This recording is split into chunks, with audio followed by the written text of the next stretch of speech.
Hola, ¿cómo están? Otra edición de Documenta. Hoy me encuentro en el Banco Central, un lugar que habitualmente no muestra la televisión argentina.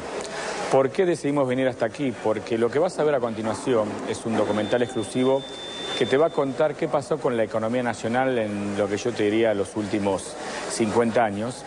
Y precisamente el Banco Central fue un lugar clave para desarrollar una política económica que, si uno accede a un balance, puede llegar a una simple conclusión. Siempre nos perjudicaron, siempre. Vos podés tomar al azar ministros de Economía, Martínez de Hoz, Krieger Bacena, Zurruil, Grispun, Jesús Rodríguez, Roberto Lavagna, los nombres que vos quieras. En algún punto, alguna medida política de estos ministros de Economía siempre nos perjudicaron. Y a partir de allí vas a encontrar palabras que quizás te suenan modernas o antiguas a la vez.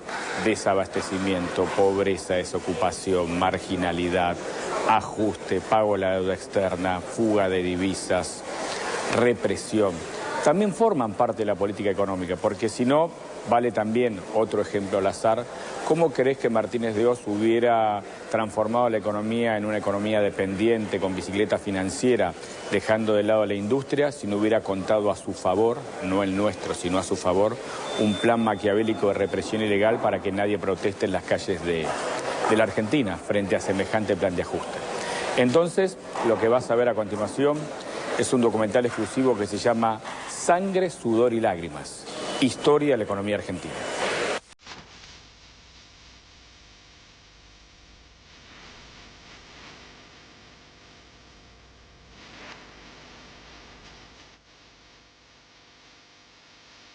Gobiernos con políticas nacionalistas o con políticas liberales. Gobiernos elegidos democráticamente o gobiernos que asaltan el poder. Gobiernos civiles, cívico-militares o militares a secas. Gobiernos que matan o gobiernos que indultan. Poco importa la procedencia, la realidad económica de la sociedad, la que se vive de manera cotidiana, día tras día, al menos en los últimos 60 años, parece ser la misma. Al igual que muchos de los nombres de funcionarios que se repiten gobierno tras gobierno. Funcionarios que hicieron a los argentinos pasar el invierno, quedar atrapados en un corralito, correr detrás de un dólar o soportar hiperinflaciones de 3 dígitos y ver destruirse el país ministro tras ministro. Por equivocación, que por más que la pateo, un peso no veo en circulación.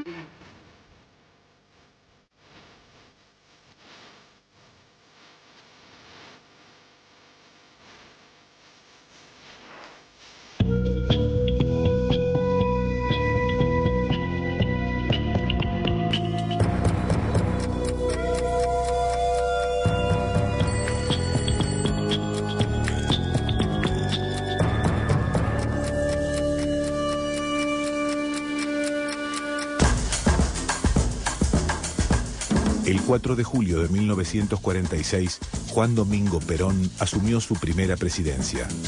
Con una sólida base trabajadora como sustento, su gobierno tomó rápidas medidas económicas que garantizaron, por primera vez en la historia argentina, una más equitativa distribución de la riqueza. Nunca en la historia económica del país se había dado semejante transferencia de ingresos. A tal punto que, digamos, los obreros comienzan a tener beneficios que no tenían antes, de todo tipo y color, no en vano. Mar del Plata surge, o el esplendor de Mar del Plata surge con el peronismo en el 46, con los balnearios, con los hoteles de los sindicatos, con esta movilización, con el doble aguinaldo, con la movida. Es una movida que beneficia sin duda a los sectores más desposeídos. Antes de Perón, si usted divide las rentas nacionales en lo que es salario y lo que es ganancia, 40% de la renta iba a los salarios y 60% a las ganancias. Con Perón se invierte la relación. El 60% de la renta se distribuye entre los trabajadores y 40% le queda a los empresarios.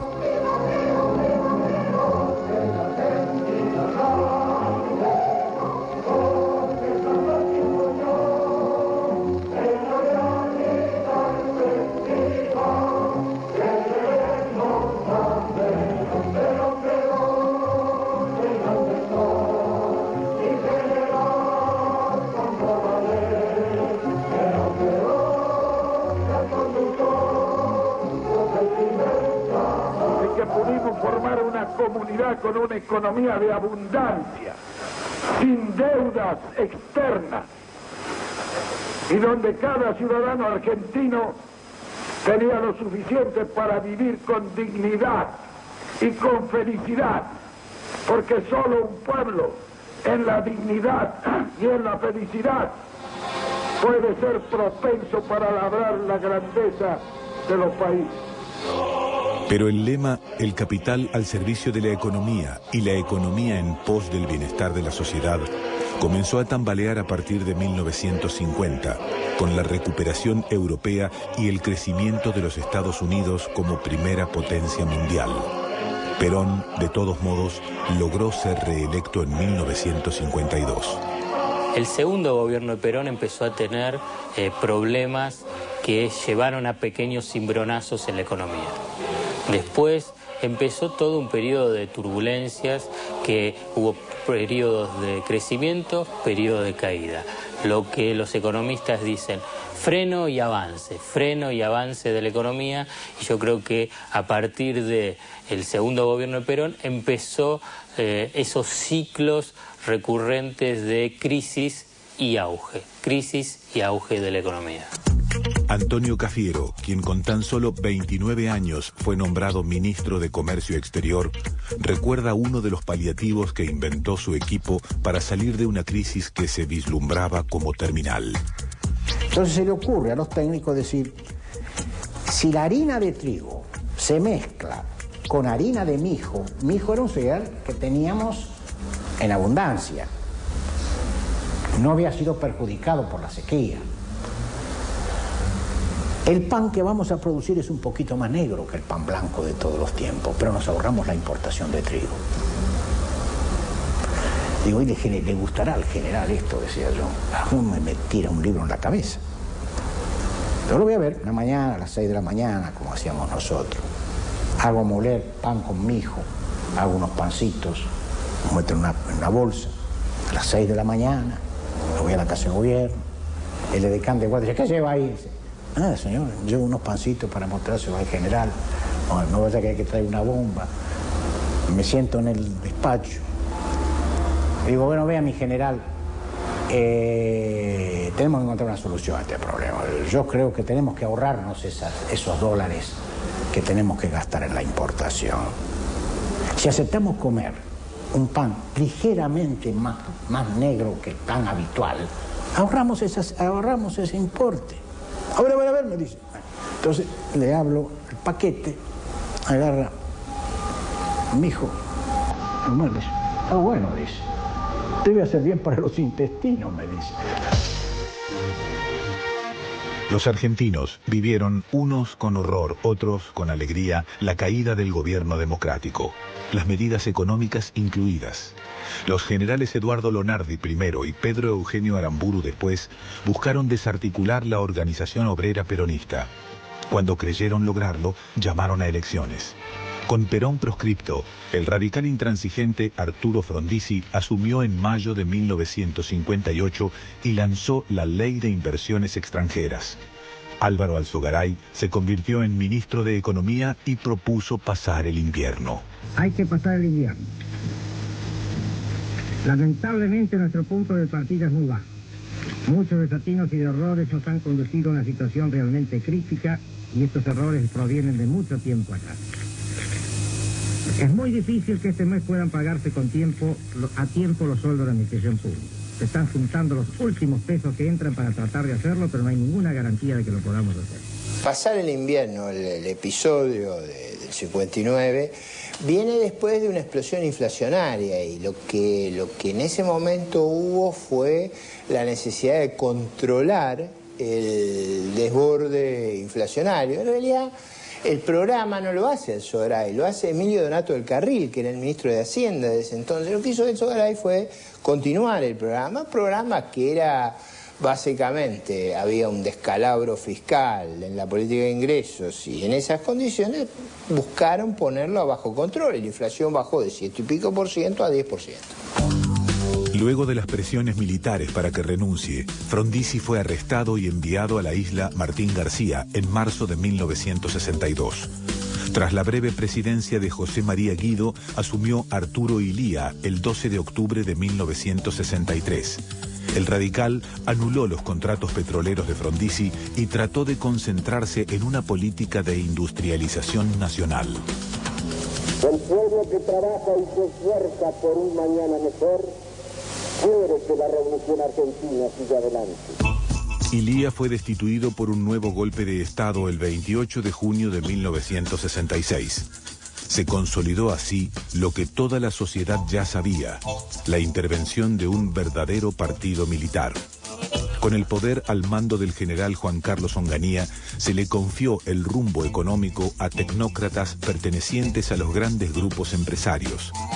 El liberal Adalberto Krieger Bacena, ex ministro de Hacienda de Aramburu, se hizo cargo de Economía. Ya en la década del 60, lo que se observa es la presencia inexorable de la inflación, que no puede ser derrotada. El plan de Krieger Bacena es importante en cuanto al perjuicio para el país. Krieger Bacena lo que hace es lanzar de alguna manera líneas de desnacionalización del aparato productivo. La política regresiva del gobierno de Onganía incluyó una devaluación del 40%, la liberación del mercado cambiario y el congelamiento de salarios por casi 2 años, sumada a los nuevos vientos revolucionarios que tuvieron su epicentro en el Mayo francés de 1968, crearon el caldo de cultivo para la rebelión. Y ocurrió a fines de mayo de 1969, el Cordobazo. Los efectivos del ejército buscaron y buscan aún en este momento francotiradores que no han cesado en su actividad desde las primeras horas de la noche pasada. El plan de Krieger Bacena durante la dictadura de Onganía lo que generó primero es una gran tensión de los diferentes agentes económicos junto con los trabajadores, sumado a la represión política, es lo que llevó al Cordobazo. Hubo una devaluación muy fuerte, lo que generó disparada de precios y por consiguiente tensión en inflación, en precios, en dólar, junto con represión de las protestas sociales, lo que generó el estallido social. El Cordobazo debilitó a Onganía, que fue reemplazado por un desconocido general, Roberto Livingston. Pero el hombre fuerte era Alejandro Agustín Lanusse, y tomaría el mando definitivo el 23 de marzo de 1971. En un clima cada vez más convulsionado, se levantó la proscripción del peronismo. Héctor Cámpora asumió como presidente el 25 de mayo de 1973. El saludo de legisladores, en este momento lo hace con el ministro de Hacienda y Finanzas, señor Helber. El ministro de Economía lo había digitado Perón. José Bergelbard, peronista histórico, fundador de la Confederación General Económica, con fuerte predicamento en la comunidad empresarial judía en el país y muchas veces señalado como prosoviético. Ley de creación del Instituto Nacional de la Vivienda de Interés Social. Ley de uso de tierras aptas para la explotación agropecuaria. Ley de defensa del trabajo y la producción nacional. Ley de nacionalización de los depósitos bancarios. Régimen para financieras parabancarias. Nacionalización de los bancos desnacionalizados en los últimos años. Bergelbard siguió siendo ministro cuando Cámpora llamó a nuevas elecciones para que Perón triunfara por más del 61% de los votos, con su esposa Isabel como vice. La idea apuntaba a repetir lo que fue el primer gobierno de Perón. Pero las condiciones sociales, económicas y políticas, fundamentalmente, que era una sociedad cruzada por la violencia, marcaron los límites de esa política de intervención fuerte del Estado. Lo que falló ahí fue que había una situación de control de precios para, digamos, la idea de mantener los precios sin inflación, en un contexto donde la demanda se desbocó completamente porque no había ninguna conducción económica. En el 74, por ejemplo, no se podía conseguir papel higiénico. Los autos nuevos se entregaban sin cubierta de auxilio o sin puertas traseras. No había elementos, no había insumos, se dejó de producir. ¿Consiguió todos los productos, señora, que venía a buscar? Sí, lo que venía a buscar sí, pero huevos y pollo no. O sea, no ha conseguido huevos y pollo. No. Pero será porque usted ha venido un poco tarde a lo mejor a la feria. No, ya hace varias semanas que vengo y los pollos que hay no se pueden comprar, porque son muy feos. O sea, son pollos conservados. Sí, claro, pero aparte de ser conservados, son tan flacos, que parecen... No se explica cómo son. Sí, o sea, no los quiere consumir usted. No. Bueno, En otro lado lo consigo, pero más caro. Claro. Muchas gracias, señora. Buenos días. Al morir Perón en julio de 1974, lo sucedió Isabel, una mujer poco capacitada para ejercer la presidencia. Bajo la influencia total del ministro de Bienestar Social, José López Rega, nombró como ministro de Economía a Celestino Rodrigo. ¿Qué va a hablar por radio y televisión? Seguramente 8:30, una hora que sea la correcta para que un pueblo pueda saber quién es este humilde ingeniero Celestino Rodrigo que hoy carga al pueblo argentino con una tarea tan intensa al cual nunca se creyó acreedor. ¿Va a fijar los objetivos de su gestión económica en este mensaje? Con la claridad que usted merece. No hay otra declaración que esta porque todavía no hablé un pueblo. Bueno, el Rodrigazo lo que hace es gestar una inflación realmente descomunal del 100% en ese momento, llevar los aumentos de los combustibles, etcétera, a más del 100%, 100 y pico por ciento. De tal manera que se produce una especie de cimbronazo, es una especie de colapso de arriba, dirigido de arriba hacia abajo. ¿Cuál es su opinión sobre el diagnóstico trazado por el ingeniero Rodríguez? Es decir, ¿cuáles son los males de nuestra economía? ¿Está de acuerdo lo señalado por el ingeniero Rodrigo o no está de acuerdo? Hasta cierto punto. Creo que hay varias causas que afectan a la economía argentina, una cierta cantidad, digamos, de inflación importada que viene de afuera, por la inflación que hay en el mundo, ¿no?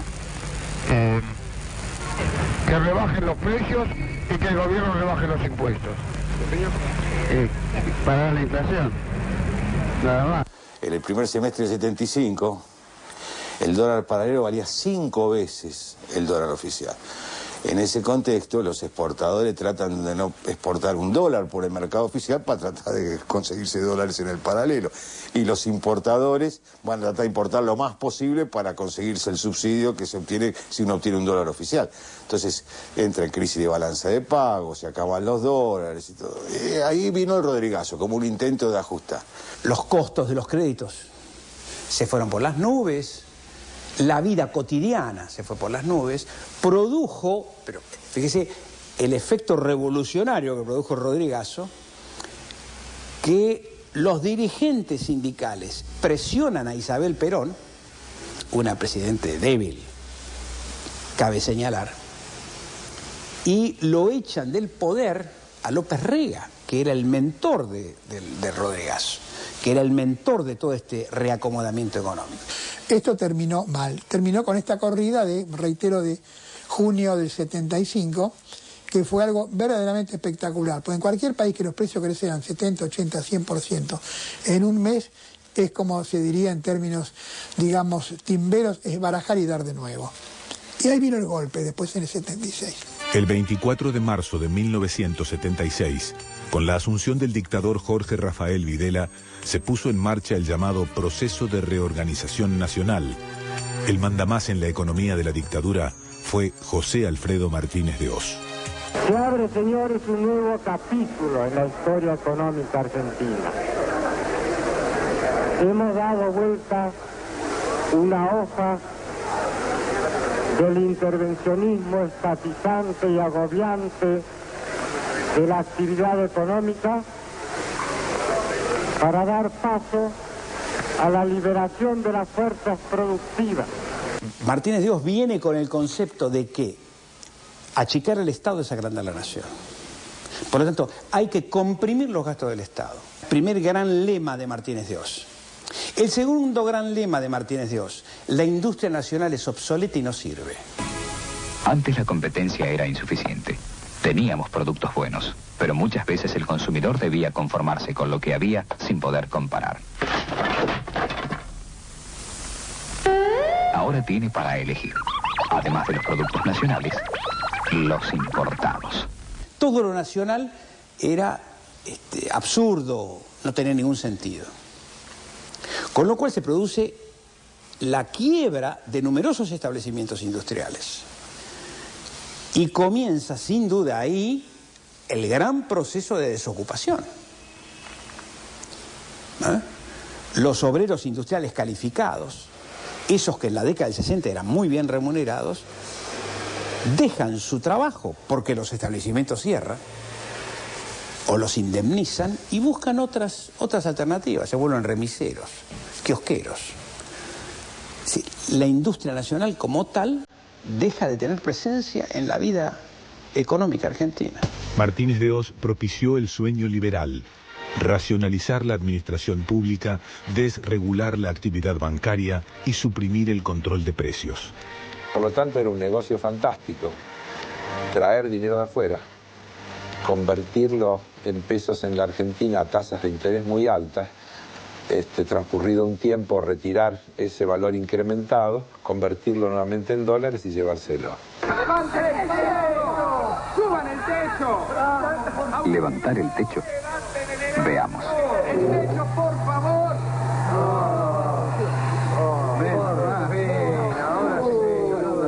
Inmediatamente se levantará el piso. Esto es mayor inflación. Todo quedaría como antes. Entonces, ¿qué hizo el gobierno con las nuevas medidas? Está bajando el piso. Bajó el piso. Ahí está el secreto. Estas medidas deben ser complementadas por una acción en el mismo sentido de los sectores oficiales y privados.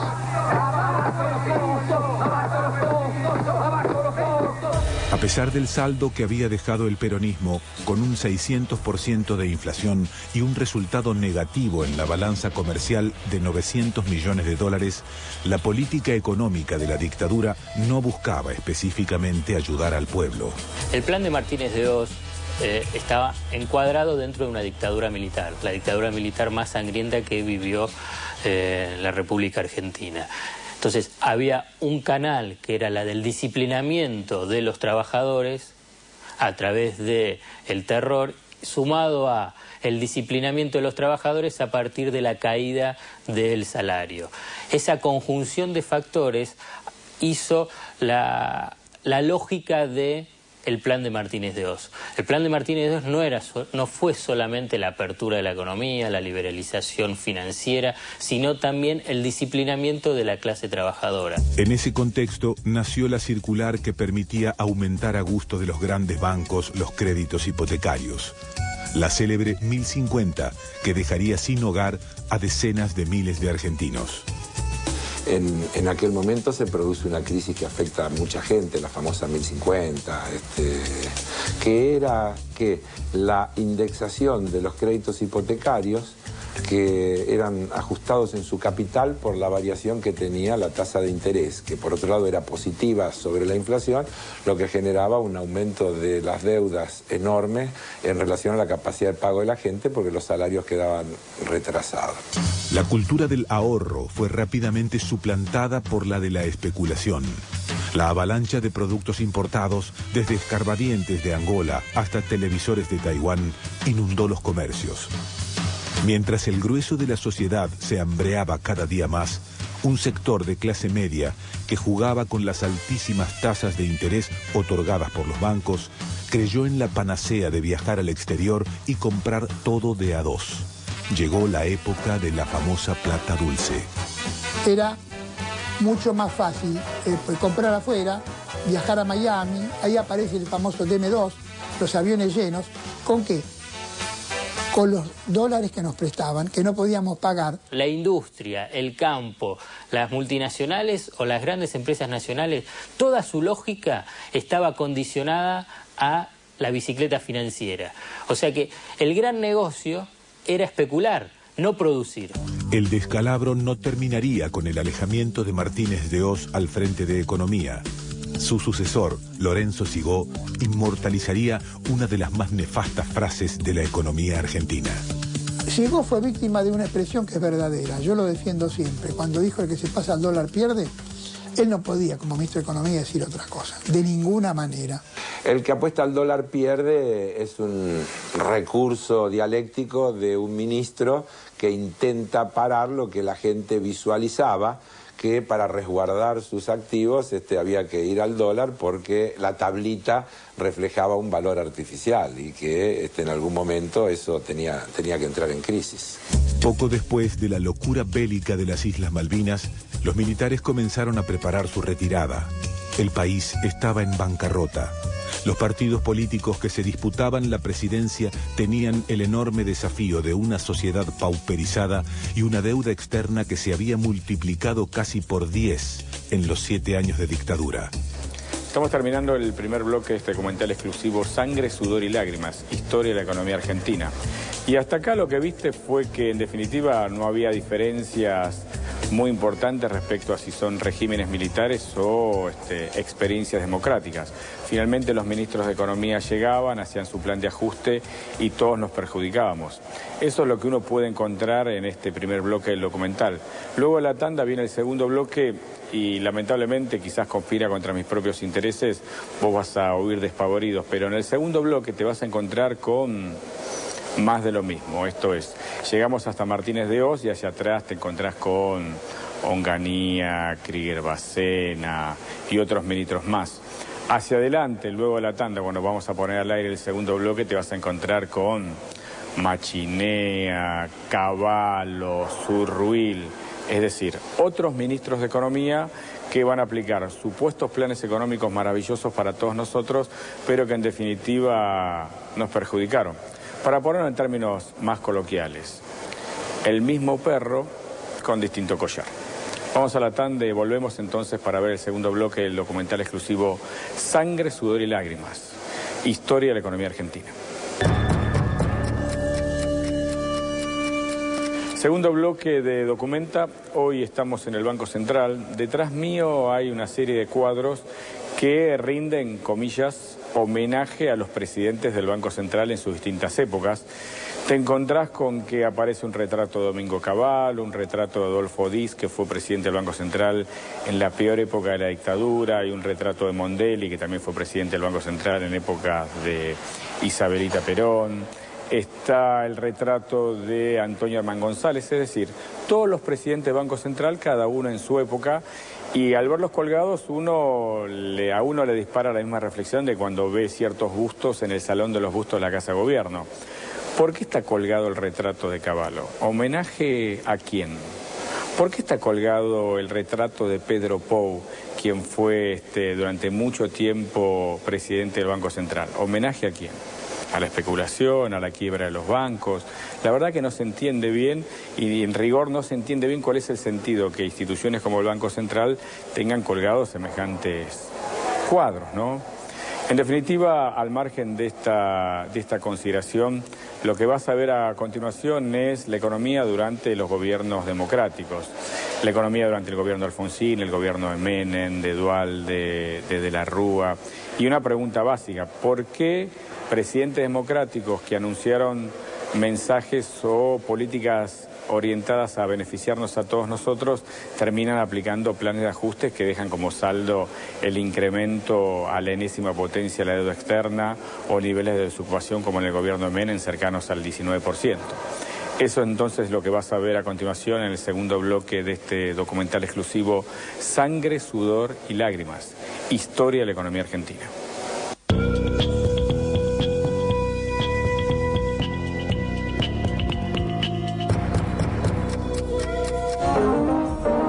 Ahora, Alfonsín. Vote lista 3. Nuestra propuesta pasa por el afianzamiento de la justicia social.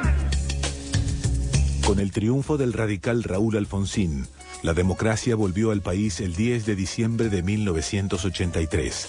Su primer ministro de Economía fue un leal, Bernardo Greenspun, a quien nadie dentro del radicalismo podía tildar de liberal. La sociedad asoció a a Alfonsín con el restablecimiento de la democracia, pero junto con el restablecimiento de la democracia había otros problemas económicos.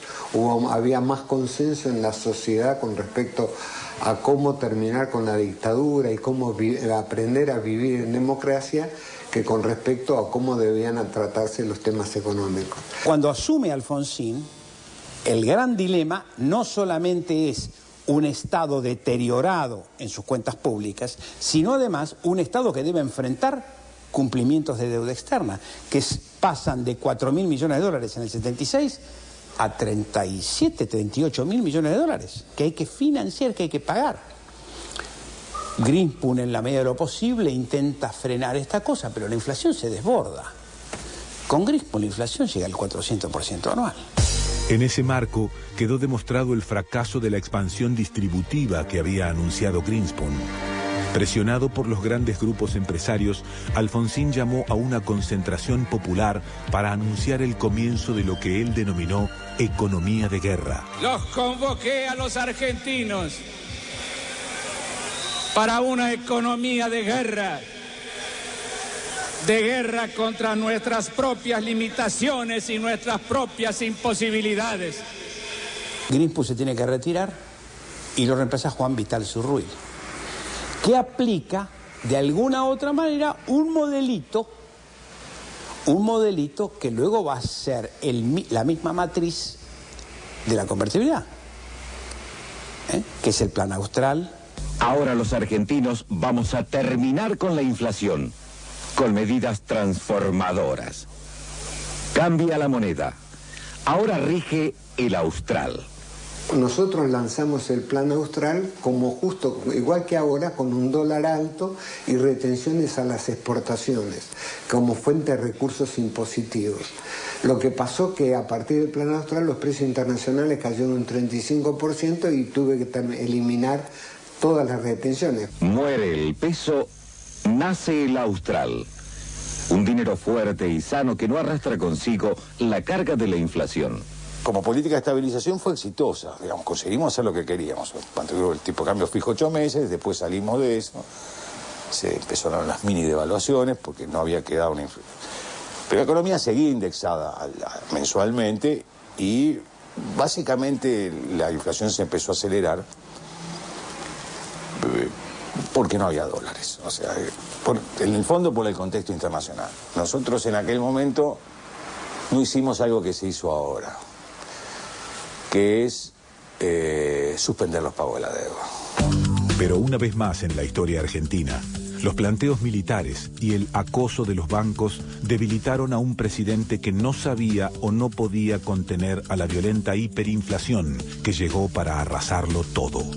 Las fotos que uno puede recordar de la hiperinflación es que no había precios, donde el dólar cambiaba minuto a minuto, donde uno dentro del diario, donde empezaba a trabajar yo en el área de finanzas, el dólar pasaba a ser el centro. No había otro tema importante que el dólar y cuánto cotizaba el dólar y quiénes compraban y quiénes vendían y cómo sorprendía día a día cómo llegaba a niveles que uno pensaba que era impensable. En aquel momento se nos acabaron los dólares, se nos acabaron las reservas, se nos acabó todo el apoyo que se pudo conseguir del Banco Mundial y del Fondo Monetario Internacional. Entonces lo único que queda para conseguir dólares es un tipo de cambio más alto. Devaluación, acelera inflación y así llegamos con un gobierno debilitado porque perdió las elecciones en el 87, ganó el peronismo en la provincia de Buenos Aires, el gobierno Alfonsín estaba debilitado. Y la máxima debilidad fue justamente en el 89, cuando ganó Menem. Ahí el gobierno de Alfonsín no tenía ninguna capacidad de estabilizar y yo fui uno de los que aconsejó al presidente renunciar, justamente para que Menem, con el nuevo poder de ser presidente recién electo, pudiera hacer un plan de estabilización. ¿Qué hizo? Compañero, garantice la victoria. Por la revolución productiva y la liberación nacional, el 24 todos a River con Menem presidente. Con Menem Dualde a triunfar. El golpe de gracia fue el triunfo del justicialismo, con Carlos Saúl Menem a la cabeza en las elecciones presidenciales. Menem hizo una campaña basada en la revolución productiva, no pagar la deuda externa, nada de privatización, aumentar los sueldos, transferir más plata a las provincias, y obviamente eso generó pánico en el mercado. Por suerte no fue lo que hizo. Lo que hizo Menem desde el gobierno fue exactamente todo lo contrario a lo anunciado en la lucha electoral. Destruyendo todos los manuales de ortodoxia peronista, comenzó a implementar medidas ligadas a sus, hasta ayer, más acérrimos enemigos, los liberales del grupo Bunge y Born. El doctor Menem, voy a decir algo más, no se equivocó cuando eligió a Bunge y Born como la empresa a la que él le encomendó la conducción de la economía. Él había dicho que iba a poner un empresario en el Ministerio de Economía. Y la empresa Bunge y Born es ciertamente la empresa más integrada al mundo, la empresa que menos depende del Estado. El presidente de la Nación hoy estuvo en la Bolsa de Comercio. Allí formuló declaraciones. ¿El motivo de este almuerzo, señor presidente? Bueno, es una invitación de las autoridades de la Bolsa a compartir la mesa, el vino, el pan, el techo, y bueno, vamos a hablar de temas específicos. A propósito de la Bolsa, doctor, el dólar está a 5.300 australes. ¿Eran reacomodamientos previstos esto o sorprende al gobierno? No, nos sorprende. El dólar está en el precio producto de la fuerza del mercado. Ahí el gobierno no interviene para nada. Tras unas fugaces gestiones de Miguel Roig y Néstor Rapanelli, asumió en economía un hombre de su riñón, Herman González. Argentinos, la década del 80 fue muy mala en términos económicos para todos nosotros. Trabajaremos juntos, con fe y esperanza, para que este primer día de la década del 90 inaugure un periodo duradero de estabilidad y prosperidad para todos los argentinos. Pero para que todo esto funcione, cada uno de ustedes tiene que ayudar. Los australes van a ser muy escasos y valiosos. Cuídenlos. No se apresuren a gastarlos. Herman quiso hacer muchas cosas, entre otras cumplir con los asalariados, y esto no se podía hacer de la noche a la mañana, sin acuerdos que eran de la esencia del justicialismo.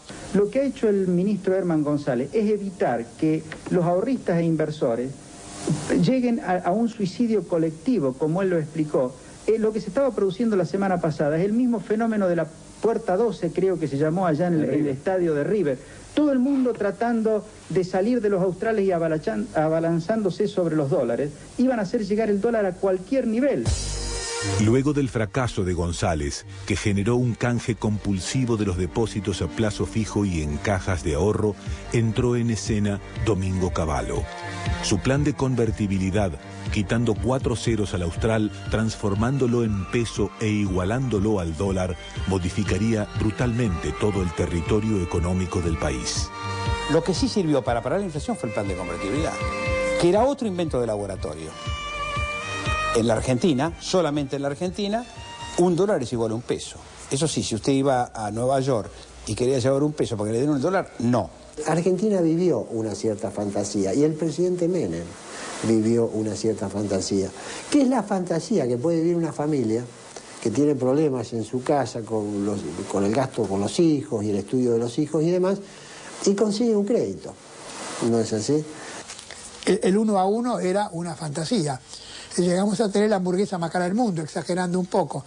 Pero la convertibilidad solo era posible en la medida que se fueran vendiendo una tras otras todas las empresas estatales. Por eso he dicho hasta el cansancio que no somos ni privatistas ni antiprivatistas, ni estatistas ni antiestatistas. Somos eminentemente pragmáticos. Comunicaciones, petróleo, electricidad, gas, transportes. Todo fue a parar a manos privadas con tal de que el dólar fuera moneda corriente en la Argentina. Encaramos las privatizaciones de la televisión, de los teléfonos, de instalar el sistema del peaje, de instalar la concesión vial o la concesión ferroviaria. Con esa falsa panacea, Menem logró ser reelecto en 1995 y lo logró, además, con la continuación de su estrategia preferida, las grandes verdades menemistas. Menem lo que hizo fue desprenderse de todos los activos del Estado. Nos quedamos sin nada, sin nada. Y debemos recordar que muchos de estos desprendimientos y privatizaciones fueron aplaudidas por muchos políticos que hoy por hoy olvidan ese aplauso a las privatizaciones. La empresa pública de agua tiene como objeto darle agua a la gente. La empresa privada de agua tiene como objeto ganar dinero vendiéndole agua a la gente. Y esa es una diferencia sustancial que cambia todas las políticas, todas las actitudes. Él puede no haber hecho todo, pero que hizo mucho nadie puede negarlo. Él no hizo todo, pero que hizo mucho por nuestra Argentina nadie puede negarlo. Un peso fuerte, Menem lo hizo. El respeto internacional, con él es verdad. La hidroeléctrica ya sí está, con él lo logramos. Nuestra telefonía corre mejor. Pero ya no quedaba nada por vender. La crisis internacional más la corrupción generalizada en el gobierno y la destrucción total de la industria argentina hizo que quedara al descubierto la precaria economía nacional. 15% de desocupación, 25% de la población por debajo de la línea de la pobreza, 8% en la indigencia. En ese contexto, las elecciones de 1999 dieron el triunfo a una alianza liderada por el radical Fernando de la Rúa. Voy a ser el presidente de una Argentina distinta. Voy a ser el presidente de un pueblo feliz. Eso es lo que voy a hacer. Alguien está pensando en la gente. La alianza perseveró y juró que no se iba a tocar la convertibilidad. Porque la convertibilidad se había convertido en un ícono en la sociedad argentina, negadora. Si nos alejábamos de la convertibilidad, fracasaba todo, se caía todo, era el fin del mundo. Cuando los bancos ven que hay gente que se lleva el dinero, empiezan a exigirle. Primero quieren convencer a los tenedores de saldos a favor que dejen el dinero en el banco. Los tenedores ya, que se quemaron con leche, ven la vaca y lloran. Entonces dicen, no, por supuesto me lo llevo. Entonces, por razones técnicas, los bancos tienen que apretar a los deudores, como después las empresas, las familias que compraron la heladera, lavarropa, un torno, un taxi, que le paguen rápido. Y ahí se arma todo un gran lío. Y como la gente no le podía pagar, porque además se distorsiona todo el régimen de venta, la cobranza se estira, se alarga. Pero la administración de la Alianza no tenía un proyecto sólido para reformar el estado de la economía del país. Primero, José Luis Machinea, con su política de impuestos y acuerdo con el Fondo Monetario, del cual solo llegó menos del 25% de lo pactado. Porque los beneficios del blindaje son para la gente. Blindaje 2001. La Argentina crece. Y luego, Ricardo López Murphy, con su proyecto rechazado de plano por el grueso de la sociedad, tuvieron que abandonar la cartera de Economía. El problema de rechazo es la no percepción de la crisis, o sea, lo que la sociedad creía es que había un atajo, una forma, una alquimia que evitaba enfrentar los problemas. Nosotros veníamos, déjeme plantearlo con toda claridad cómo era el problema. El gasto público había crecido durante la convertibilidad 150%, el producto 50%. Los precios externos no habían subido. Nosotros teníamos eso, ¿cómo se había financiado? Se había financiado con un fenomenal endeudamiento. No teníamos posibilidad de endeudarnos mucho más. Entonces teníamos que comenzar a corregir eso. Si no corregíamos, la realidad iba a corregir por nosotros. Entonces, de la Rúa pensó en un salvador y volvió a asumir Domingo Cavallo. La crisis del 2001 es la culminación de un proceso de engaño económico y de engaño social. Como dije antes, la convertibilidad no podía subsistir sin capitales externos, por lo tanto se tomó deuda. Los banqueros contentísimos. La patria financiera, un chiche. Esto era una maravilla de préstamos a la Argentina. La Argentina cada vez se va endeudando más, se va ahogando más. El Fondo Monetario bendice todo este proceso. Y llegamos a un momento en el cual ni se puede pagar la deuda ni llegan más créditos externos. Por lo tanto, el país quebró. Y se produce una salida de capitales, y para que esos capitales salieran había que retirar todos los ahorros que gran parte de ellos se habían depositado privadamente en los bancos. Entonces, se intenta desesperadamente, digamos, hacia fines del 2001, introducir algún elemento regulatorio que pudiera moderar esa salida de dinero de los bancos para irse a radicar en el exterior. Hemos tenido que adoptar una medida transitoria de limitación a la extracción de dinero en efectivo, y solo se podrá hacer durante este periodo de 90 días por cifras de 250 pesos semanales, o 1.000 pesos, el equivalente aproximadamente a 1.000 pesos mensuales. Bueno, para mí es un desastre total, o sea que los trabajadores no podemos disponer ni siquiera, yo cobro 540 pesos de sueldo, así que ni siquiera de eso. Y bueno, que Dios nos ampare. El bloqueo de los depósitos bancarios de los ahorristas durante 90 días, conocido como el Corralito, generó una serie de manifestaciones populares que marcarían el principio del fin del sueño del 1 a 1. La Argentina del 2001 expresaba el final de todo un proceso, de aplicación de un modelo que se expresó como la convertibilidad, pero que fue mucho más que la fijación de un tipo de cambio. Cavallo no vio el mundo como era en realidad. Cavallo creyó que Estados Unidos no iba a seguir sosteniendo, que iban a seguir llegando los créditos. Cavallo se consideró mandrake. Formaba parte de su psicología, ¿no? Psicología alimentada por la gente. Y psicología alimentada desde el poder político. Vos sos un genio. Vos lo creaste, sacanos de esta. Cavallo fue, digamos, el hombre incorrecto en el momento incorrecto. Porque, claro, él había sido el creador de la convertibilidad, el creador del 1 a 1, y entonces era la persona menos indicada, si se quiere, aún por razones psicopersonales, digamos así, a liderar un intento de salir de la convertibilidad que claramente ya a lo largo de todo el 2001 era absolutamente insostenible. La protesta popular de diciembre de 2001 fue reprimida a sangre y fuego por el gobierno democrático de la Alianza. Cavallo renunció y se decretó el estado de sitio que costaría 27 muertos y decenas de heridos. La única alternativa en la que pudo pensar de la Rúa fue en renunciar. Luego de unos meses de convulsión institucional, en 2002 asumió la presidencia Eduardo Duhalde, que también tendría una frase para pasar a la historia. El que depositó dólares recibirá dólares. El que depositó pesos recibirá pesos.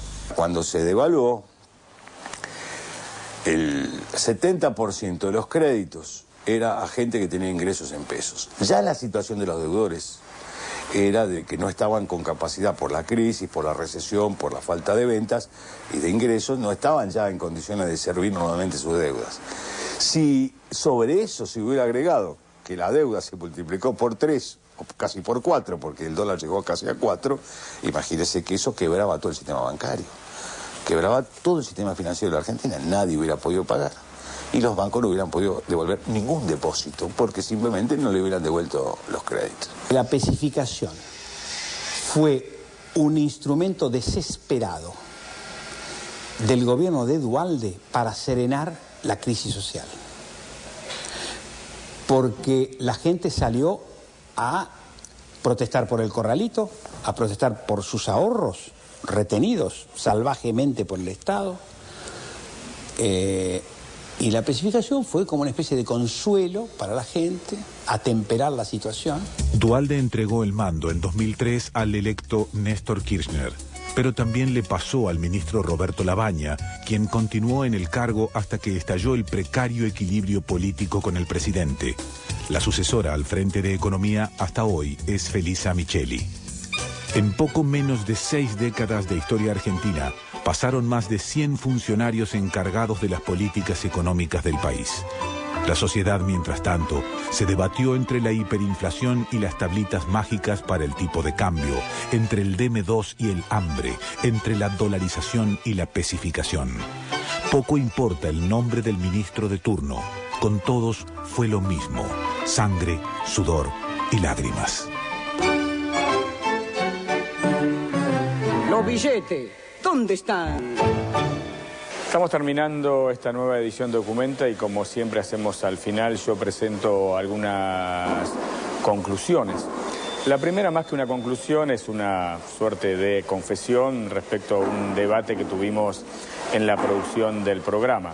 Para mí el nombre de este documental, que en definitiva se llama Sangre, Sudor y Lágrimas, Historia de la Economía Argentina, debió haber tenido otro nombre. Para mí el nombre era Dunga Dunga, porque en definitiva toda la política económica que vos viste y que nosotros revisamos en el documental no hizo más que perjudicarnos.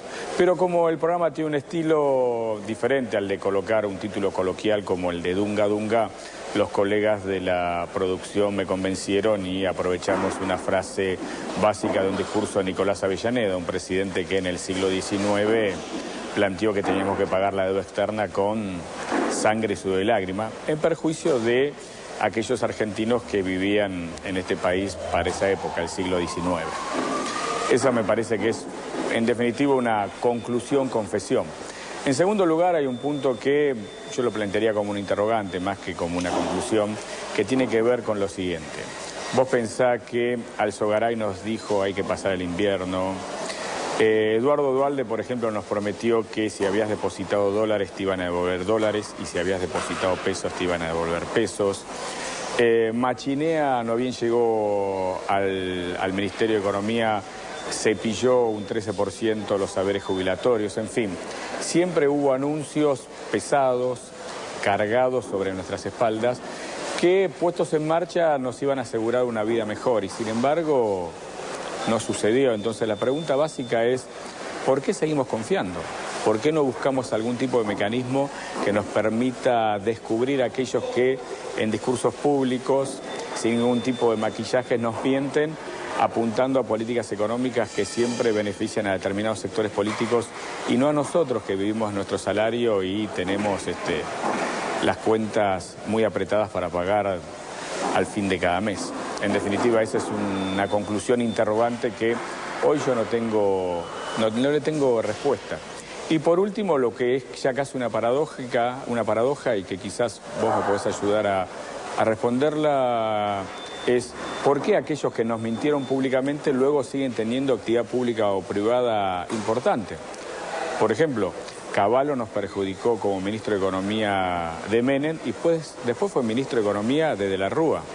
Alzogaray nos perjudicó siendo, por ejemplo, ministro de Economía de Frondizi y después nos perjudicó siendo diputado nacional de la UCD y así sucesivamente. Y la verdad que yo hoy tampoco tengo una respuesta. ¿Por qué gente que probadamente nos perjudicó luego accedió a cargos públicos tan importantes? Chao, hasta la semana que viene.